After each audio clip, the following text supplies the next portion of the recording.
Joshua, son of Nun, secretly sent 2 men as spies from the acacia grove, saying, "Go and scout the land, especially Jericho."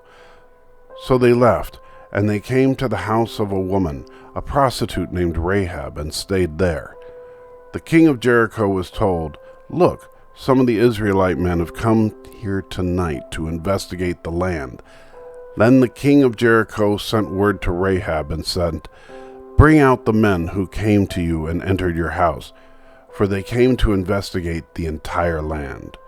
But the woman had taken the 2 men and hidden them. So she said, "Yes, the men did come to me, but I didn't know where they were from. At nightfall, when the gate was about to close, the men went out, and I didn't know where they were going. Chase after them quickly, and you can catch up with them." But she had taken them up to the roof and hidden them among the stalks of flax that she had arranged on the roof.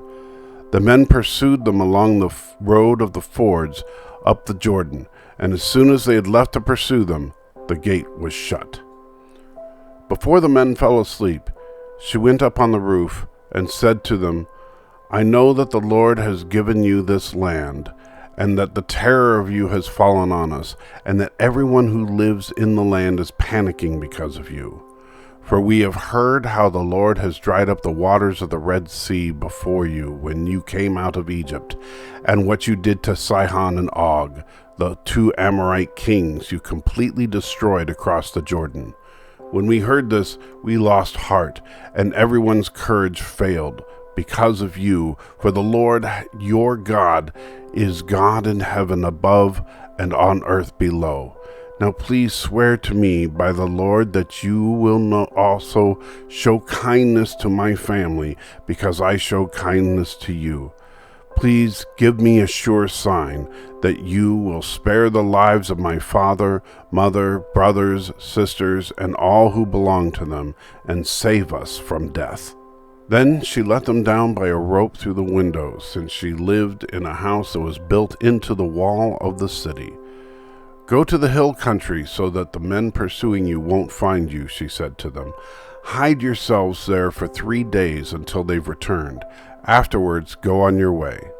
The men said to her, "We will be free from this oath you made us swear, unless, when we enter the land, you tie this scarlet cord to the window through which you let us down. Bring your father, mother, brothers, and all your family into your house. If anyone goes out the doors of your house, his blood will be on his own head, and we will be innocent. But if anyone with you in this house should be harmed, his blood will be on our heads. And if you report our mission, we are free from the oath you made us swear." "Let it be as you say," she replied, and she sent them away. After they had gone, she tied the scarlet cord to the window. Joshua said to the 2 men who had scouted the land, "Go to the prostitute's house and bring the woman out of there, and all who are with her, just as you promised her." So the young men who had scouted went in and brought out Rahab and her father, mother, brothers, and all who belonged to her. They brought out her whole family and settled them just outside the camp of Israel. They burned up the city and everything in it, but they put the silver and gold and the articles of bronze and iron into the treasury of the Lord's house.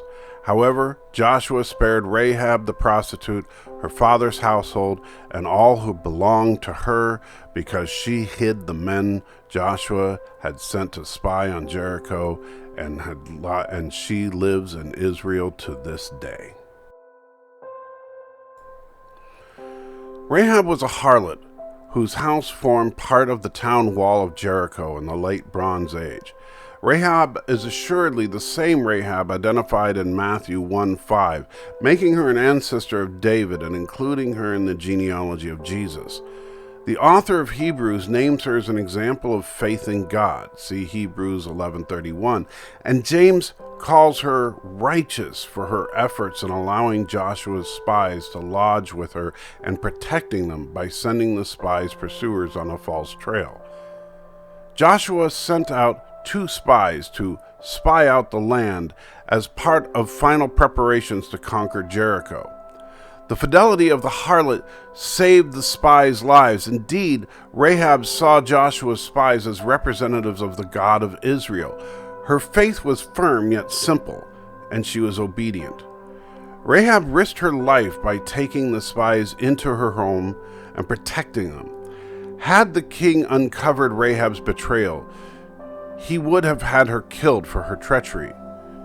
Instead, she protected the spies from the king's grasp and even gave instructions to the spies on how to evade their pursuers.